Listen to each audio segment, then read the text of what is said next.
எல்லாம் அவன் துணை. அனைத்து சர்வசக்திக்கும் என் வணக்கம். காரக ஜோதிடம் அறியலோ திருஞான சம்பந்த ஜோதிடம், தமிழ் ஜோதிடம். இது ஒரு புதுமையானது, யாரும் இதுவரை கேட்டிராத ஒரு புதுமையானது. ஜாதக பலன் எப்படி உருவாக்கப்பட்டது, ஜாதக பலன் எப்படி உருவானது, ஜாதக பலன் எப்படி சொல்லப்பட்டு வருகிறது என்பதையெல்லாம் இந்த ஏட்டின் மூலமாக நான் சொல்லி கொண்டு வருகின்றேன். இந்த ஏட்டின் மூலமாக என்று சொல்லக்கூடியது நான் உருவாக்கப்பட்டது, சுயமாக உருவாக்கப்பட்டது. தமிழுக்கு 240 எழுத்து, அந்த 240 எழுத்து தனித்தனி எண்ணிடம் கொடுக்கப்பட்ட அவையில் வார்த்தை அடிப்படையில் 12 ஸ்தானமும் 12 இலக்கணம் 12 ராசி இதுக்கெல்லாம் ஒத்து வரும்படியும் 20 நட்சத்திரங்களையும் இது குறிப்பிடும்படி இந்த எண்ணில் அமைந்துள்ளது. ஆனால் ஆச்சரியப்படும்படி தான் இது அமைத்துள்ளேன். பெரிய மகான்களுக்கு இது பிடிக்காது, ஆனால் அவங்க கண்டதாக இருந்தால் மக்களை ஏற்றுக்கொள்ள சொல்லுவாங்க. இது நான் சாதாரண மனிதன், அவர்கள் மறுப்பார்கள். மறுப்பதற்கு வேலையே இல்லை. அவர்கள் வேணால் மனசில் அவங்களுக்கு மறுத்து போயிருக்கலாம். உண்மையிலே இது நாள்பட்டு நாளடைவில் அது பல ஆண்டுகள் ஆனாலும் பல நாட்கள் ஆனாலும் தமிழ் ஜோதிடம் வளர்ச்சி பெறும் என்பதை நான் உறுதியாக சொல்லுகிறேன். வார்த்தை அடிப்படை ஜாதக பலன் இந்த ஏட்டின் பிரகாரம் நான் சொல்லப்பட்டு வருகிறது. வார்த்தை அடிப்படையிலே சொல்லக்கூடாத வார்த்தைகள்லாம் நான் சொல்லப்பட்டு வருகிறேன். ஜோதிடத்திலிருந்து சில வார்த்தைகளுக்குத்தான் பலன். நான் சொல்லக்கூடியது 240 எழுத்துல எத்தனை வார்த்தை இருக்கோ அத்தனை வார்த்தைக்கும் பலன். கழுத்து என்ற ஒரு வார்த்தைக்கு 4 எழுத்து. அந்த 4 எழுத்துக்கும் நான் எண்கிற 1 8 4 9 இதெல்லாம் கூட்டா 22. அதை நவக்கிரகத்தால் கழிச்சிட்டாக மீதி 4 தான். கழுத்தோட விதியும் 4. அந்த கழுத்து என்று சொல்லக்கூடிய கிரகு நான் அந்த 4ஆம் இடத்திலையும் லாபாதிபதி விரையாதிபதியாக இருந்தால் அந்த 4ஆம் இடத்தில் அமர்ந்து அந்த 4ஆம் அதிபதி லாபஸ்தானத்தில் இருந்து விட்டால் அந்த கழுத்து அவங்களுக்கு நல்லா இருக்கும் பார்க்குறதுக்கு. ஆனால் அந்த 4ஆம் அதிபதி மறைவிட ஸ்தானத்தில் இருந்து விட்டால் பார்க்குறதுக்கு கழுத்தெல்லாம் நல்லா இருக்காது. பின்பக்கம் கழுத்தெல்லாம் ரொம்ப அழுக்கு பிடிச்சி கூட இருக்கும், பார்க்குறதுக்கு அறிகுறிக்கும். அதனால் வார்த்தை அடிப்படை ஜாதக படம் 4ஆம் இடத்துல சுப கிரகங்கள் எந்த ஸ்தானத்தில் கிரகமாக இருந்தாலும் 4ஆம் இடத்தை அமர்ந்து விட்டால் கழுத்து அழுகு உள்ளவர்கள். அதனால் கழுத்தில் நோய் பிணிகள்லாம் ஆண்டாது. கழுத்தில் அந்த 4 குடி மறைவீடு ஸ்தானத்தில் இருந்துவிட்டால் கழுத்து வியாதி, சொறி, சிறகு எல்லாமே இருக்கும். சரி, ஆனால் கழுத்து என்பது 4ஆம் இடத்து பலன். அடுத்ததாக தொண்டைக்கு 3 எழுத்துக்கள். அந்த 3 எழுத்துக்குரிய எண்கள் 9 3 9 இதெல்லாம் கூட்டாக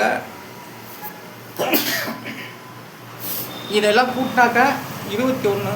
அதோடைய அது நவக்கிரகத்தில் கழிச்சிட்டாக்கா மீதி 3. தொண்டைக்கு விதியன் 3. பெண்களுக்கு தொண்டையில் இந்த முடிச்சிருக்காது, ஆண்களுக்கு தான் முடிச்சிருக்கும். ஆனால் அதான் தொண்டையோட விதியின் 3. ஏதோ தொண்டைக்குன்னு ஒரு 3 அமைப்புகள் இருக்குது. அது எந்த அமைப்புன்னு என்னால் சொல்ல முடியல. ஆனால் தொண்டையோட விதியின் 3. தொண்டைக்கு பெண்களுக்கு தொண்டையில் முடிச்சிருக்காது, ஆண்களுக்கு தான் முடிச்சிருக்கும். ஆனால் தொண்டை அழகு. ஆனால் தொண்டைக்கு விதியின் 3. அந்த தொண்டையை பார்த்தா சிலருக்கு நல்லாயிருக்கும், அமைப்பாக இருக்கும். சில தொண்டையை பார்த்தா என்னமோ அருந்து கழுத்து போல் இருக்கும். சில தொண்டையை பார்த்தா வளரும் கழுத்தாக இருக்கும், வளரும் தொண்டையாக இருக்கும். ஆனால் 3ஆம் அதிபதியே 3ஆம் இடத்தில் இருந்தால் தொண்டை அழகு உள்ளவர்கள் குரலோசையெல்லாம் நல்லாயிருக்கும் அவங்களுக்கு. அடுத்ததாக வயிறுக்கு 3 எழுத்து. அந்த 3 எழுத்துக்குரிய எண்களும் 5 3 1 இதெல்லாம் கூட்டினாக்க 9. அப்போ வயிறோடைய விதியின் 9. உடலுக்கு 9 வாசல். அந்த வயிற்று வச்சு தான் எல்லாமே நடக்குது. கண், மூக்கு, காது, சிறுநீர், கக்கூஸ் போகிறது எல்லாமே அது எல்லாம் கூட்டினாக்க 9. அப்போ உடல்னு எழுதினாலே கூட 9 தான் வரும். பூவுக்கு 3 டாவுக்கு 5 இங்களுக்கு 1 கூட்டுங்க, கரெக்டாக தான் உடல் 9. அந்த உடலுடைய விதியின் கூட 9 தான். அப்போ வயிறோட விதியின் 9 தான். வயிறு எல்லா வழிகளையும் திறப்பதற்கு மூலக்காரணம் இருப்பது வயிறு தான். எல்லா உடல்களுக்கும் 9 வாசலுக்கும் வயிறு தான் ஒரு முக்கிய சான்றாகும். ஆனால் வயிறோட விதிங்கிறது 9. அடுத்ததாக பொருளுக்கு 3 எழுத்துக்கள். அந்த 3 எழுத்துக்கு உண்டான எண்ணிலும் 2 5 4 இதெல்லாம் கூட்டாக 11. அதனுடைய விதி என்பது 2. அப்போது பொருள் பொருளுக்கு பொருள்னால் எல்லாம் பொருள் தான், அனைத்துமே பொருள் தான். நம்ம நினைக்க போகிறது ஏதாவது பொருள் வாங்க போகிறோம், நம்ம நினச்சிட்டு போகிற பொருள் தான் வாங்க போகிறோம். அப்படி ஏதாவது புதுமையாக இருந்தால் அதை வாங்க போகிறோம். அப்போ நம்ம வாங்குறதுல அது பொருள் அமைஞ்சு போகுது.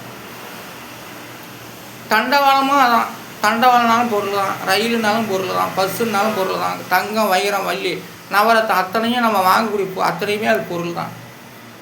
பொருள்னு இன்னும் பொருள்னு கிடையாது. தனிப்பட்ட முறை பொருள்னால் அது ஒரு வெற்று காகிதம் தான், அது ஒரு பூமி தான். பூமியும் ஒரு பொருள் தான். ஆனால் பொருள் என்பது இதுதான் பொருள்னு சொல்ல முடியாது. நம்ம வாங்கிறது பொருள், அந்த பொருளுக்கு உண்டான பேர் நமக்கு தான் தெரியும். அப்போ பொருள்னால் பொருளுக்கு உண்டான பேர் வாங்குறவங்களுக்கும் கொடுக்குறவங்களுக்கு தான் தெரியும். ஆனால் பொருளுடைய விதிங்கிறது 2.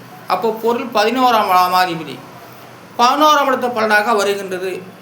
அப்போ 4 ஆபஸ்வரத்தில் கிரகங்கள் பலன் கொடுக்கக்கூடியவர்கள் இருந்து விட்டால் பொருள் வந்து கொண்டே இருக்கும். அவர்கள் சேர்த்து கொண்டே இருப்பாங்க. தங்கமோ பவுனோ வெள்ளி ஆடோ மாடோ கோழியோ குஞ்சோ குரங்கோ எல்லாமே வாங்கிட்டே இருப்பாங்க. அப்போ பொருளோட விதியும் 2. அடுத்ததாக மளிகை. மளிகைக்கு 3 எழுத்துக்கள். அந்த 3 எழுத்துக்குரிய எண்கள் 1, 8, 5. அதையெல்லாம் கூட்டினாக்கா 14. அது நவக்கிரகத்தால் கழிச்சிட்டாக்கா மீதி 5. இந்த பொருளுக்கு என்ன சொன்னால் அது போல தான் மளிகை. மளிகை கடை அப்படின்னு வைக்கிறாங்க. அந்த மளிகை கடையில் என்ன இருக்கும்? பொருள் எல்லாமே எல்லா உறுப்பு நாடுகளும் விளைஞ்ச பண்டம்லாம் மளிகை கடையில் இருக்கும். ஆனால் அதுக்கு தான் மளிகை. மளிகைன்னா மொத்த பொருள்னு பேர். அந்த மளிகை நம்ம என்ன வாங்க போகிறோன்னா அந்த பொருள் மளிகைகளில் இருக்கும். அதுக்கு தான் பேர் மளிகை. மளிகை என்பது பொதுவான பேர், பொருள் என்பது பொதுவான பெயர் தான். ஆனாலும் மளிகை என்று சொல்லக்கூடிய வார்த்தை பொதுவான பெயர். நம்ம வாங்குகிற பொருள் நமக்கு தான் தெரியும். அதுக்கு தான் பேர் மளிகைன்னு சொல்கிறது, பொருள்னு சொல்கிறது. அப்போ மளிகையோட விதியின் 5. பவுனு வாங்க போனாலும் அதான், வாங்கிட்டு வந்த போனால் அது மளிகை தான் அது எல்லாமே.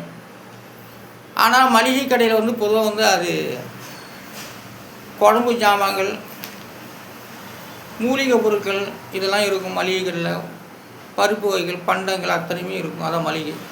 பவுனு விற்காத மளிகை கடையில் சொல்கிறோம். ஒரு கணக்குக்கு பொருள் என்றாலே எல்லாத்தையும் குறிக்கும். அதாவது மளிகை என்றாலே அனைத்தையும் குறிக்கும். பவுனை தவிர மற்றது எல்லாமே குறிக்கும். ஜவுளி கடை தவிர மற்றது எல்லாமே கிடைக்கும்.